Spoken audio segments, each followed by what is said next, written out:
இந்திய திருநாட்டில் முன்னாள் குடியரசுத் தலைவர் டாக்டர் ஏபிஜே அப்துல் கலாம் ஐயா அவர்களை பற்றி ஒரு சிறிய உரையை ஆற்ற வந்துள்ளேன். டாக்டர் திரு ஏபிஜே அப்துல் கலாம் அவர்கள் ராமேஸ்வரத்தில் ஒரு எளிய சாதாரணமான இஸ்லாமிய குடும்பத்தில் பிறந்தவர். படகோட்டிக்கு மகனாக திகழ்ந்தார். வீட்டில் அவருடைய அண்ணனுடைய அரவணைப்பில் வளர்ந்தவர்.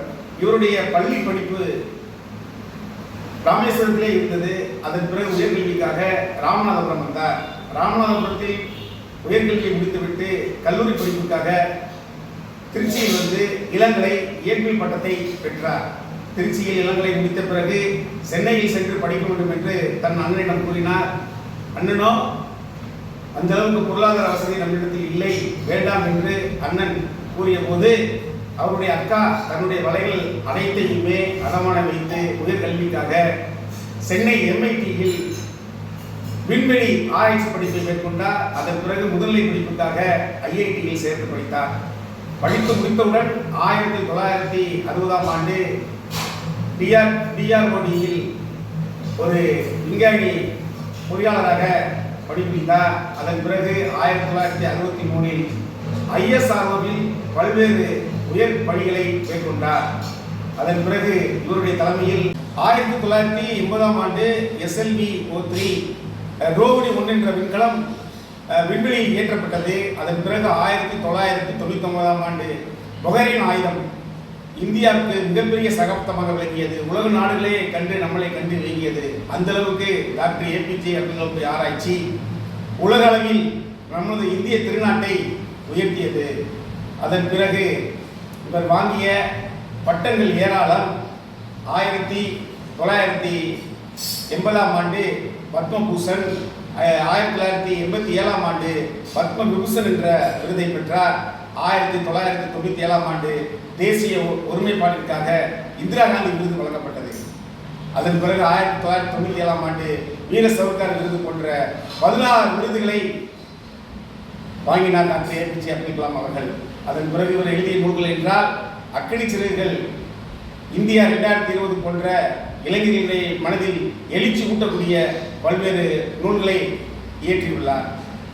அதன் பிறகு திருமணம் ஆகாமலேயே இந்திய திருநாட்டிற்காக தன்னை அர்ப்பணித்த மிக மாபெரும் தலைவர் இவர்.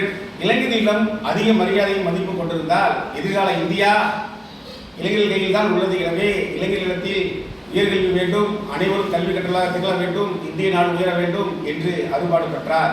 இந்தியனுடைய இளைஞர்களுடைய இதய துடிப்பாக விளங்கினார் டாக்டர் ஏபிஜே அப்துல் கலாம் அவர்கள்.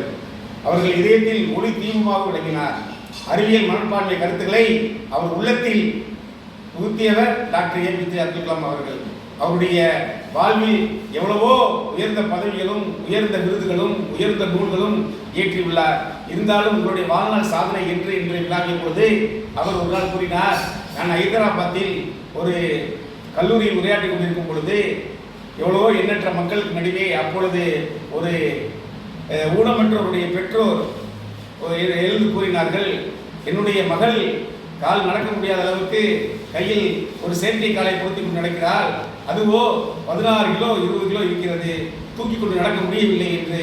அதற்கு ஏதாவது ஒரு எளிய முறையில் நடப்பதற்கு ஏதாவது கருவி இருக்கா என்று கேட்டபொழுது டாக்டர் ஏபிஜே அப்துல் கலாம் அவர்கள் அவருடைய கருத்தை கேட்டுக்கொண்டு ஆராய்ச்சியில் ஈடுபட்டு மிக ஒரு 4 கிலோ 4.6 கிராம் உடைய ஒரு மிக எளிய முறையில் அவங்களுக்கு செயற்கைக்கால் தயாரிப்பு என்பது எங்கள் வாழ்நாளில் மிக இன்றியமையாதது என்று அப்துல் கலாம் கூறினார். அதை கேட்ட தாயை தன் குழந்தைக்கு அந்த காலை பொருத்தி கொண்டு மிக சந்தோஷமாக நடமாறியது என் மனதை கவர்ந்தது. எனவே என்னோடு இந்த ஆராய்ச்சி முடிந்துவிடக்கூடாது. இந்த வருங்கால இந்தியா இளைஞர்களிடையே தான் உள்ளது. எனவே இளைஞர்கள் மென்மேலும் பல்வேறு ஆராய்ச்சி ஈடுபட்டு இந்திய திருநாட்டை உயர்த்துவதற்காக தன்னை அர்ப்பணிக்க வேண்டும் என்று வினாவினார். அவர் கூறிய பொன்மொழிகள் என்று கூறினார், கனவு காணுங்கள் என்பது இந்தியாவில் உள்ள ஒவ்வொரு குடிமகனுக்கும் தெரியும். எல்லோரும் கனவு காண வேண்டும், எல்லோரும் கனவு காண வேண்டும்.